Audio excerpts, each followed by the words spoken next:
Hello everyone, welcome to HSAIR, Homeschool Alumni Internet Radio. This is your radio show, and I'm your host, Emilie C.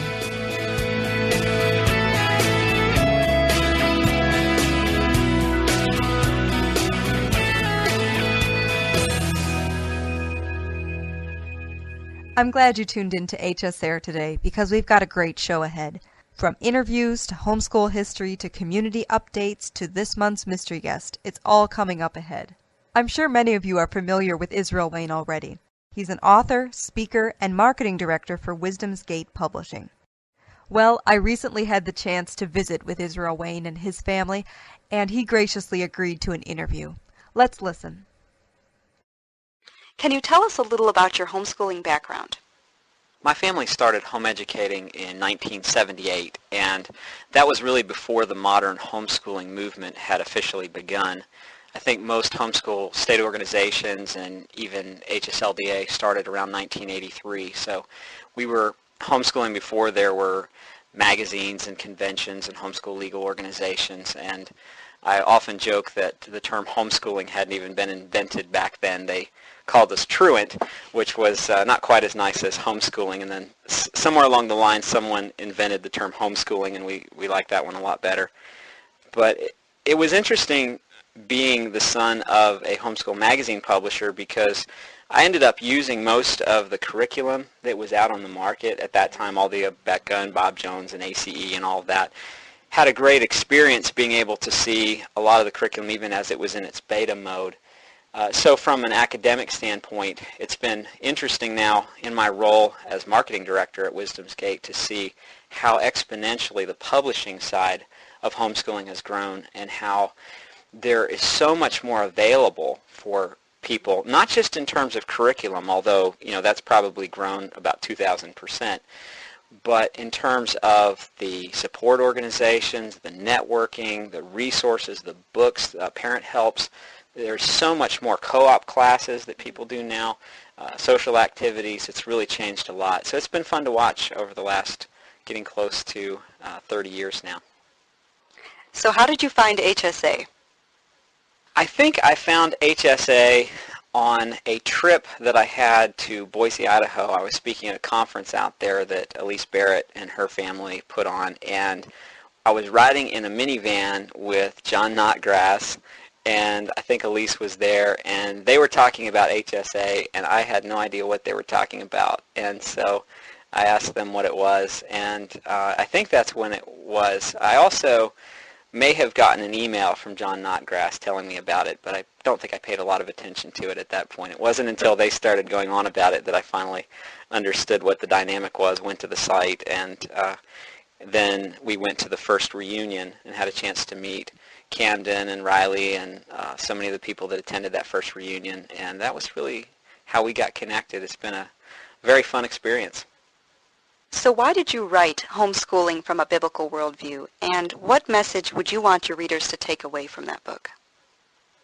I think as a homeschooled graduate, I had had the opportunity to watch a lot of other homeschooled students who had been raised in Christian homes, who had used Christian curricula, who had attended homeschool conferences and seminars, who, when it was their time to start making their own decisions, many of them chose the wrong path. They decided not to follow the faith of their parents. Many of them got in trouble with the law and became involved in crime or drugs or substance abuse or that type of thing.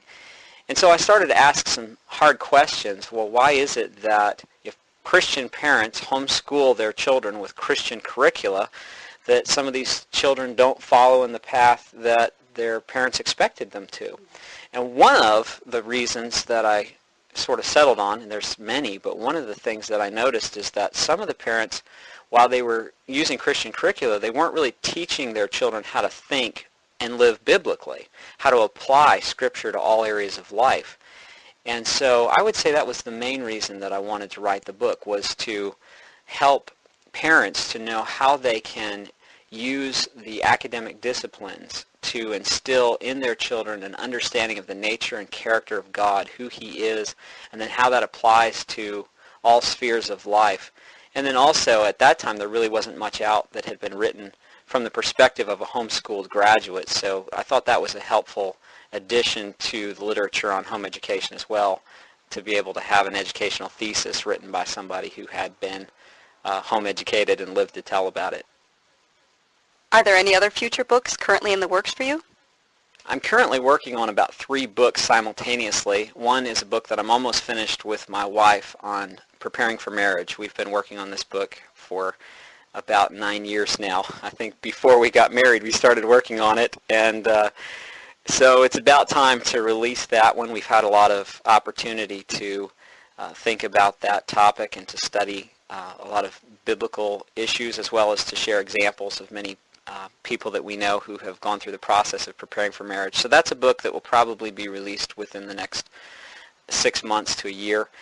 And then I have a novel that I'm writing, which is going to be geared for the teenage and college age market, and I'm excited about that. It's going to be a book, I don't want to give away too much about it, but it's going to be a book that has an interesting plot twist and that gives a basis for the importance of Christian apologetics in a very fun and, I hope, entertaining format.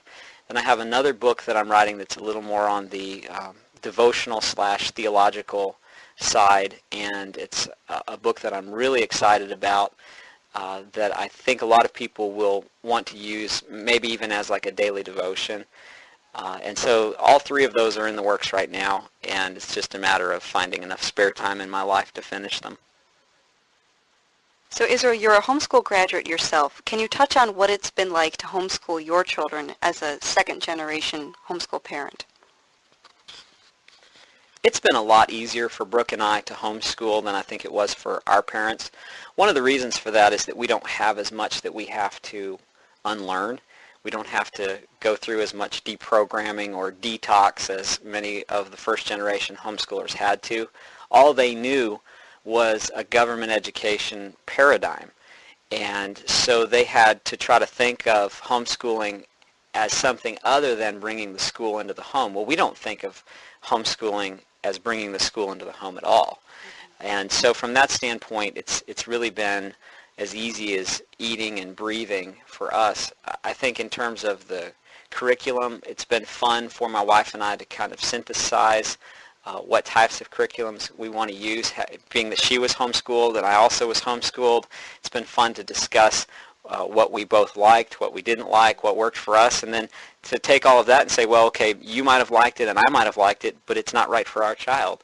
But it's really fun. I can't think of anything that I enjoy more in life than parenting, and that really is what I view home education as being, ideally. It's just parenting. It's teaching your children in a Deuteronomy 6, a Deuteronomy 11 format in every opportunity, day, night, middle of the day, using academics sometimes, and sometimes using hands-on, practical, daily experiences.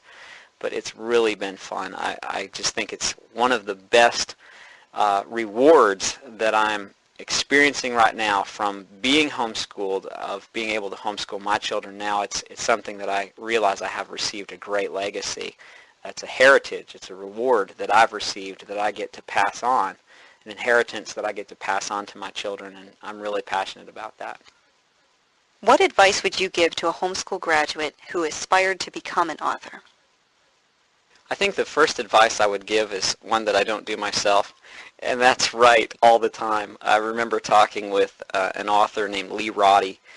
He wrote a lot of books. I think he's written over 80 books, some of them with focus on the family. He wrote the Grizzly Adams books, and I met him, and he was in his 80s when I met him, and he said that he writes something along the lines of 2 hours a day. Now, granted, he has more free time than most of us do, but he said that if you're going to be a writer, you have to write all the time.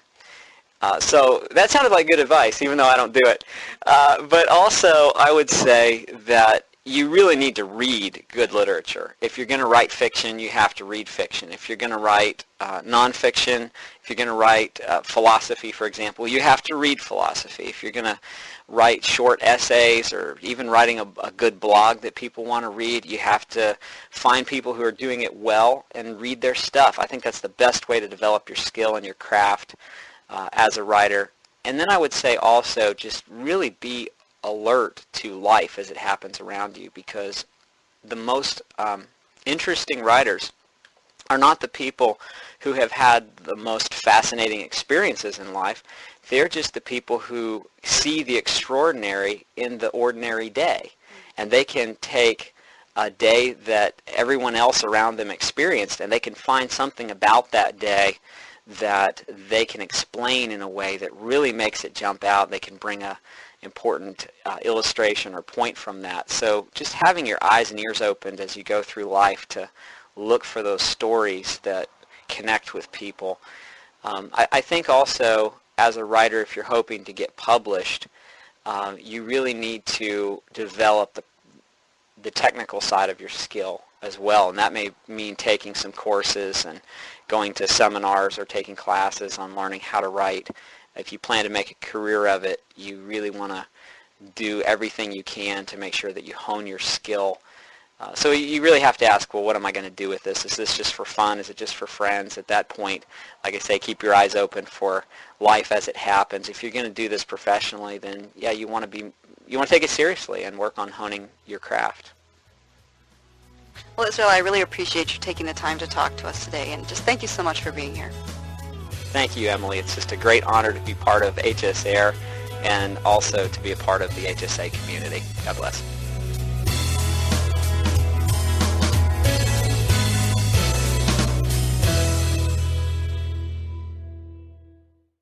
Henry David Thoreau said, "Read the best books first, or you may not have a chance to read them at all." And now, Ryan Bruce, to tell us what happened this month in history. September 2nd, 1945. The Japanese surrendered to General Douglas MacArthur aboard the battleship USS Missouri 4 years after the attack on Pearl Harbor. September 3rd, 1783. The Treaty of Paris was signed by John Adams, Ben Franklin, and John Jay, formally ending the American Revolutionary War between Britain and the United States. September 15th, 1890. English mystery author Agatha Christie was born in Torquay, England. She wrote nearly 100 books, including mysteries, dramas, poetry, and nonfiction. September 17th, 1862. The bloodiest day in U.S. military history occurred as General Robert E. Lee and the Confederate armies were stopped at Antietam in Maryland by General George B. McClellan, who had a numerically superior Union force. By nightfall, 26,000 men were dead, wounded, or missing. September 24th, 1755. John Marshall was born in Germantown, Virginia. He was appointed by President John Adams to the position of Chief Justice of the U.S. Supreme Court in January of 1801, and became known as the Great Chief Justice, largely responsible for expanding the role of the Supreme Court through such cases as Marbury v. Madison and McCulloch v. Maryland. Hey HSA friends, this is Elysse Barrett. This past year I have been inspired by so many of you who are living lives consistent with the homeschooling lifestyle you grew up in. You know, we as homeschool graduates are still groundbreakers, pioneers going where not many have gone. We were among the first to be homeschooled, and so we are among the first to be homeschool graduates and transition from student to adult. At the reunion especially, it was such an encouragement to hear your stories of this transition, the struggles and the challenges, as well as the blessings that come along with it. Yet for some of us, most of us probably, the transition has been tough, or at least tougher than we thought, and there were some surprises along the way, some challenges we weren't prepared for, or never thought we'd have to navigate. I expect most of us, and our parents for that matter, sometimes feel like we are still figuring it out, just like in the good old days. Our stories and the path that we are blazing is so key for not only those coming behind us, but at the same time we are building our own unique legacy. I believe that each homeschool graduate can have a profound impact on their families, their churches, their entire community during this time of transition. This belief and the lives of so many of my fellow HSAers have convinced me that this life after high school transition is a challenge worthy of a book. So, I've begun writing. I'm not sure that my scribbles will amount to much, but I do know that we as a community together can blaze a path that continues to live out the homeschooling legacy we've been given. Sure, there's still a lot of questions, ones I hope to answer, like, how can parents learn to let go of their children biblically? How do children learn to take personal responsibility and establish their own identity solely in Christ and not their parents? What are the most effective biblically based ways for homeschooling families to transition to a family of adults, each embracing their own callings in the Lord, yet still working as a team? What does the perfect homeschool graduate look like? Is there even such a thing? Together, we are answering these questions by our lives. If any of you have input, ideas, words of wisdom, please send me a PM. I appreciate all the discussion about this topic that's already going on in the forums. Keep it up. God bless each of you, and see you all at the end of the chapter. Elizabeth Barrett Browning once said, "No man can be called friendless who has God and the companionship of good books." You're probably familiar with Josh Harris, and if your parents started homeschooling when mine did, there's a good chance you've heard of his father, Greg Harris. Well, two other members of the Harris family, Brett and Alex, are making a name for themselves too with their website, Rebelution.com.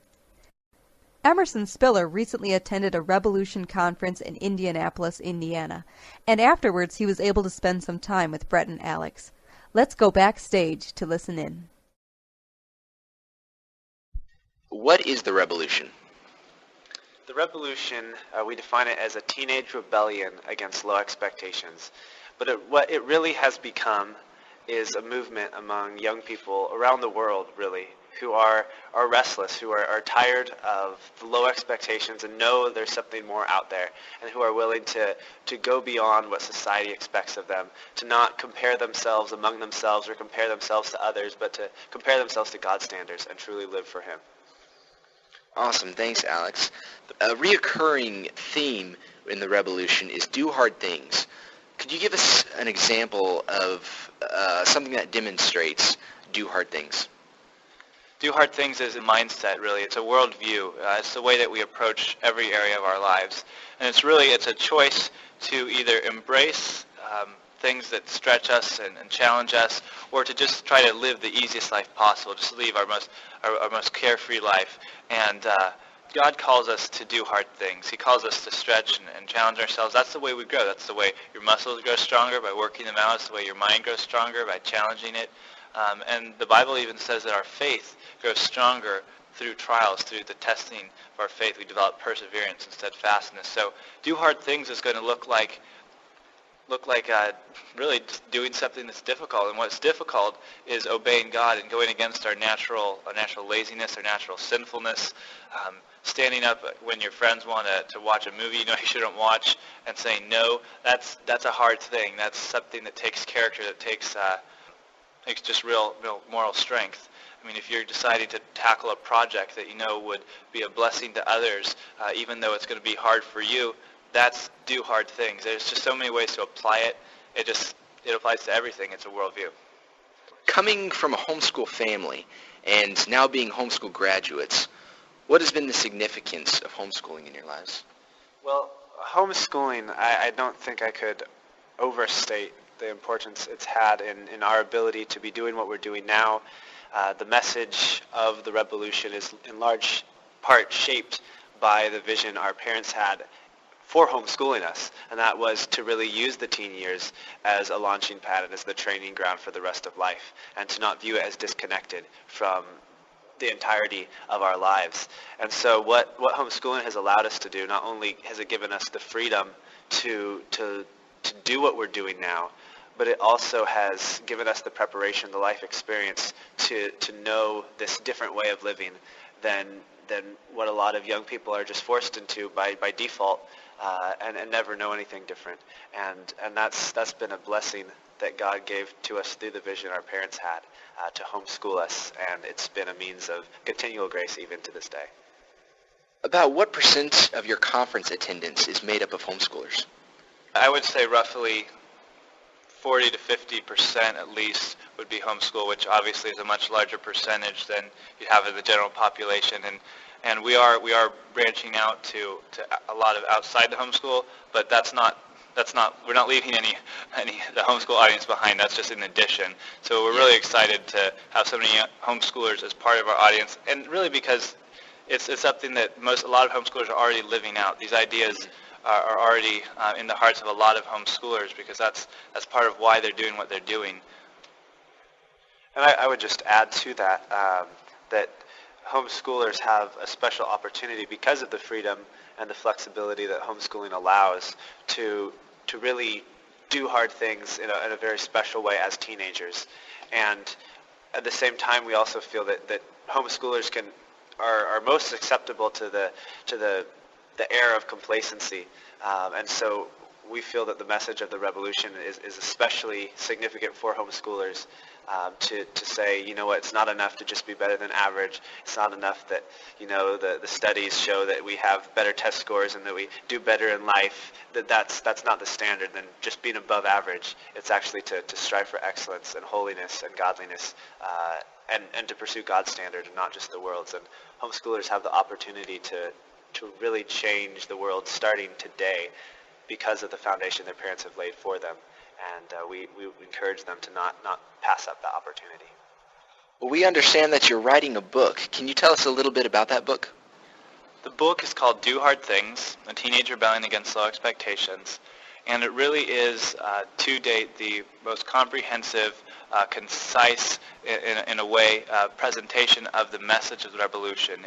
It's going to be a hardcover, nonfiction book for teens. I mean, that is not a category that exists in most bookstores, but it really is a different book for teens, and it's a book that takes the message of rebelling against low expectations and really presents the apologetic for why young people can and should do hard things. And lastly, where do you see the Rebelution a few years from now? Well, we see it continuing to spread and grow as our generation continues to grow up and begins to live out these ideas and to move from the small hard things in everyday life to having the strength to tackle some big hard things, to tackle some of the problems that because of technology today, we have the ability to reach out and touch other people's lives all around the world in ways that was never before possible.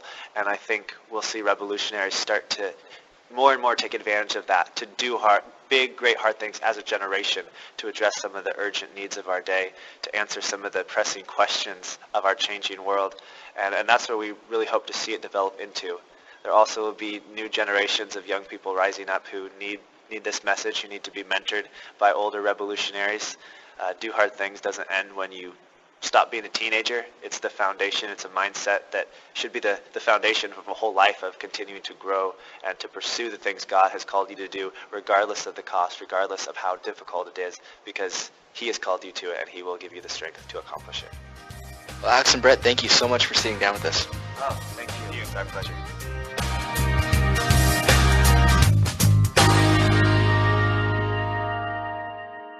This edition of HSAIR spotlights a homeschool graduate named Charles, the second of 8 children, who was born in England.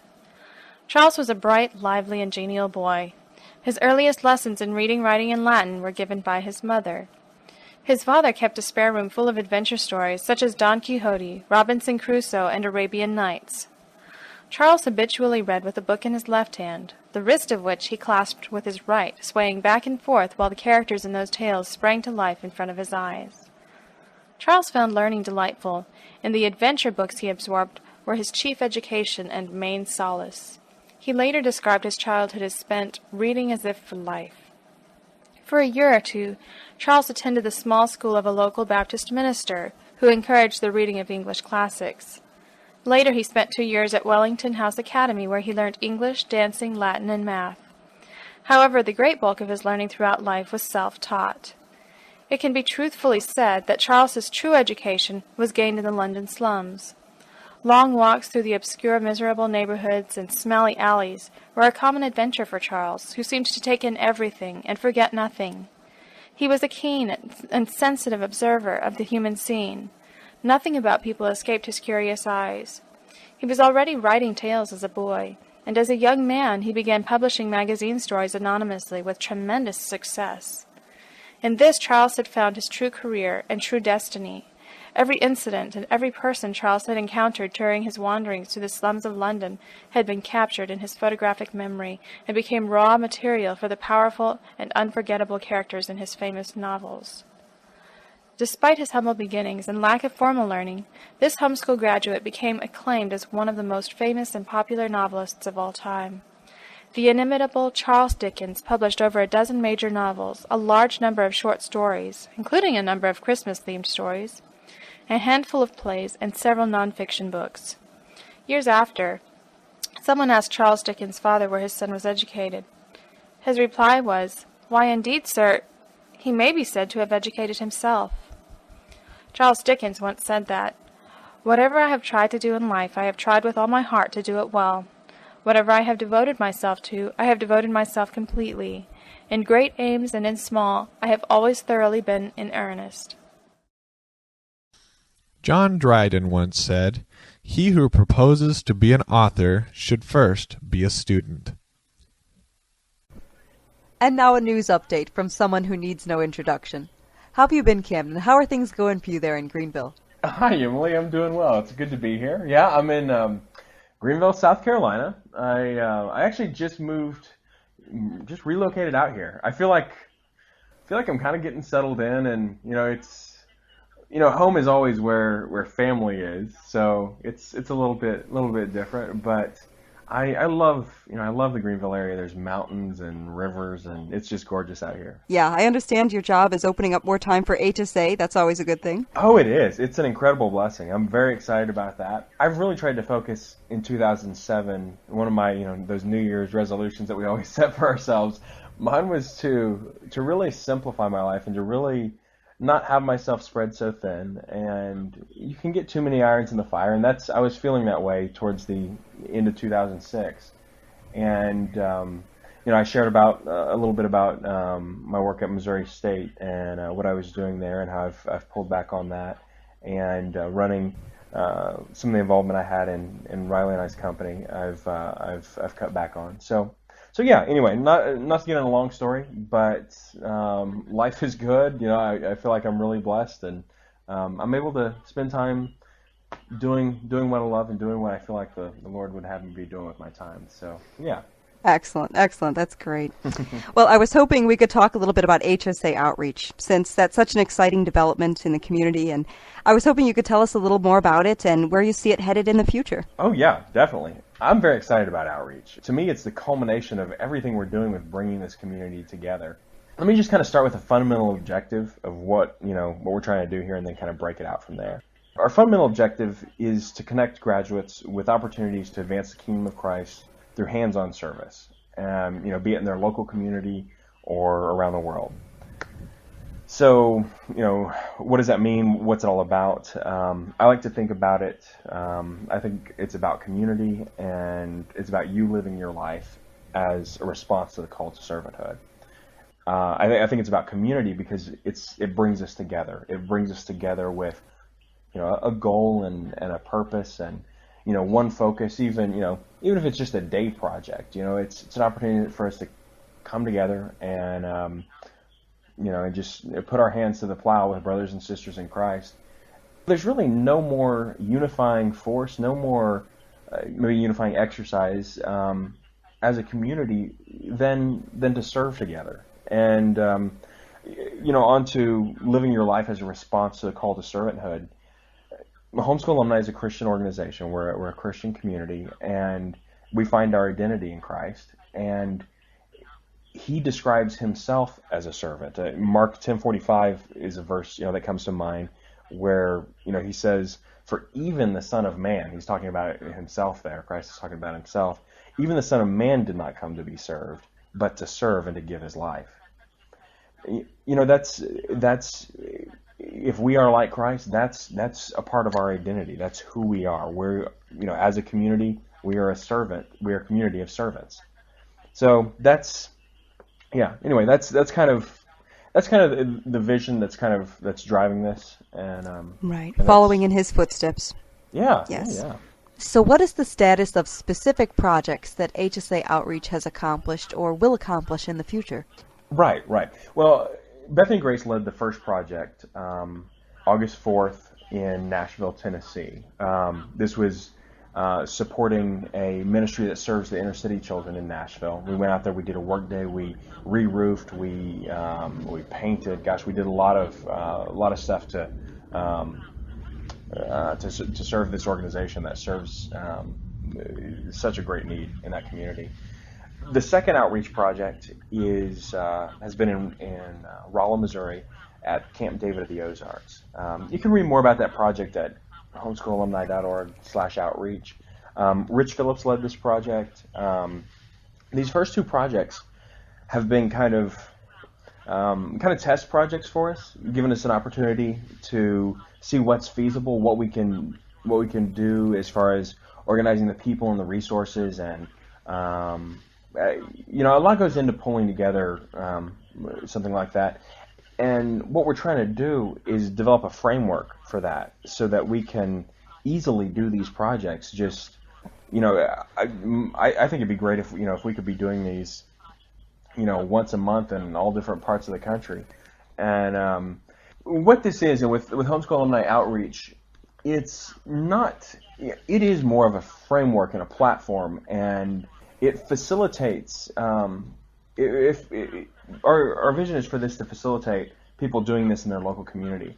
So it's not like there's a main outreach team or something that goes to California and Maine and New Jersey and Montana. What this is there are needs and there are opportunities everywhere. And what we're trying to do with outreach is provide a way for a group of, someone with a need or someone that sees a need to present that need, and then us help them meet that need, help them organize the people, help them, get everything lined up. And that's where we're going with it. There'll be more. We'll be putting together more information on that. Rich Phillips, Bethany, Grace, and I are really hammering hard on trying to get this thing organized, and we'll have a lot more information out after this next. After we kind of collect our thoughts from this Camp David project that was last week. So yeah, there will be some information out on I guess maybe you guys can put up on the HSAIR blog. There'll be like a volunteer form. That's one of the things we're trying to do is develop a kind of a database of the people that want to be involved with this and their skill sets, because that helps us understand what kind of projects are feasible. If there's a construction-related project in Wisconsin, if someone comes to us with a need like that and says, hey, we could really bless our community with 40 people doing, a work day at this, at this project, or in this homeless shelter, at this crisis pregnancy center, or whatever it is. We want to know if we have, do we have the people that are interested in doing that. In those communities. So the kind of a first step is finding out who's interested in what skills do you have and what resources could you possibly bring to serve in some of these opportunities. So that's something to keep an eye out for. Now, I understand there are plans for an alumni spotlight blog. What is that? Yeah, well, the alumni spotlight blog, it can, I think you can kind of think of it like a 5-minute conversation with one homeschool graduate, and it's in blog entry form. It'll provide a look into the life and work of a homeschool graduate in business and ministry and family, or even in their in their personal life. There are just so many interesting people in the homeschool alumni community. You and I have talked about this a little bit, Emily. I mean, it's just the opportunities to sit down with somebody and just ask about, just find out about them, what the Lord's doing in their life, where they're going, what their experiences have been. Maybe to talk about, some recent success or accomplishment, or just to kind of get to know another homeschool graduate is the focus here. These will be short little segments, but beyond simply get to know you or sharing the success of others, I do hope that these articles will kind of challenge and inspire others. As you read this story, I think it can be great to know what the Lord's doing in everyone's lives. If it is an accomplishment thing, if it's something, if you've recently been recognized by your work in business or ministry, or if there's something going on just in your life that you'd like to share with the rest of the community, it could be a great way to just kind of get to know everyone. That's the thing we're looking for. So where should we send these stories? That if we know someone who is done something really interesting or is just a great person that people should know better, where should we send those stories to? Well, there will be let's go ahead and, I think we can get this link up on the HSAIR blog, but there'll be a little nomination form, a little kind of brief, tell us about this person or tell us about yourself and what's going on. And then, sometimes I think these can be written, they may be done interview style, but if, we can take guest contributions to these and, we'll have that information, I think, up on the HSAIR blog. That's great. Well, the HSA job directory. Can you recap on the function of that and tell us if there's anything new going on? Yes, definitely. I'm very glad you mentioned that. The job directory, we've been talking about for a couple of months here, and we're getting ready to roll that out in its first phase. There'll be an opportunity. Yeah, I'm pretty excited about it. There'll be an opportunity for employers to post their job listings, and for graduates to post kind of jobs wanting, kind of work wanting kind of things, where you can post a resume or just contact information, whatever you'd like to put out there. But this is something that it's probably the most frequently requested thing I hear when I talk about homeschool alumni, especially to groups where people come up to me afterwards, and somebody will come up and say, I run a small business and I would love to employ some homeschool graduates. I mean, kind of the reputation of homeschool graduates is having a great work ethic and having being responsible. That really precedes us, and so there's a lot of interest in that from employers, and so that's an opportunity we feel like we can provide to the community. So yeah, that should be very soon in the next couple of weeks. You should see activity there. Excellent. Wow. Well, Camden, I know you and Riley, you're always tweaking the site and making it better. Are there any websites improvements in the works right now or on your mind? Well, yeah, there are a couple things. We're getting together a little statistics thing that kind of shows some basic stats about the community. How many people are joining and where they're joining from. We've got some basic information on that, but it's kind of neat also to see the demographics of the community as they change. What is the average age of the community? It's interesting because it kind of started out a little younger and it's rapidly getting older, and it's kind of neat to see to see the demographics of the community as it grows. Another thing that we're looking at putting out there, a lot of people have suggested this, is a prayer forum, and there's a lot of prayer requests in our community, and we'd love to give a platform to that. A lot of people have suggested this over the last year or more, and we're going to go ahead and get that going. So that's something else to keep an eye out for.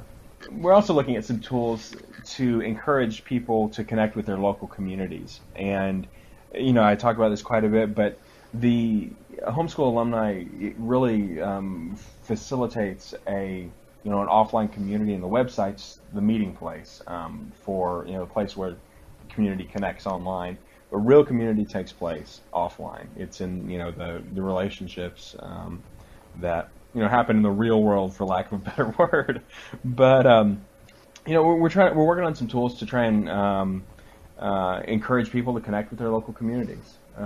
So those will be just some kind of some tools to help you find people in your local area and connect with local events, that kind of thing. That's great. And what about the blog system? I heard something about that. Oh yeah. We're looking to really upgrade the blog system. It's served us well for the last couple of years. We'd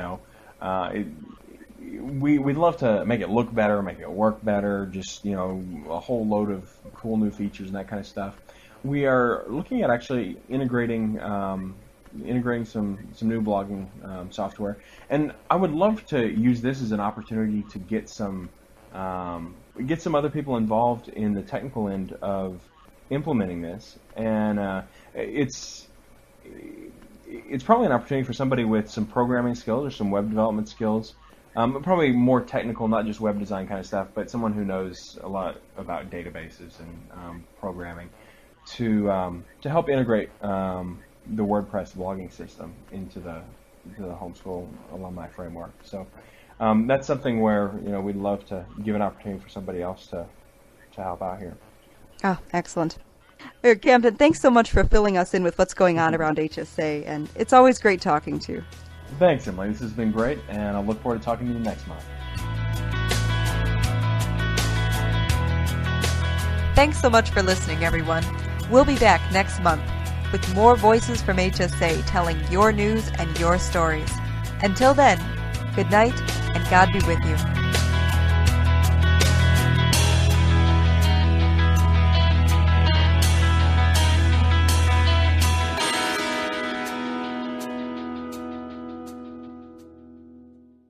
Hello, I am this month's mystery guest. Who do you think I am? Well, after you have finished listening to this program, please go to the foyer. You will see a poll with 4 names on it. One of those names belongs to me. Which one do you think I am? Thanks for listening to this month's edition of HSAIR. See you around HSA.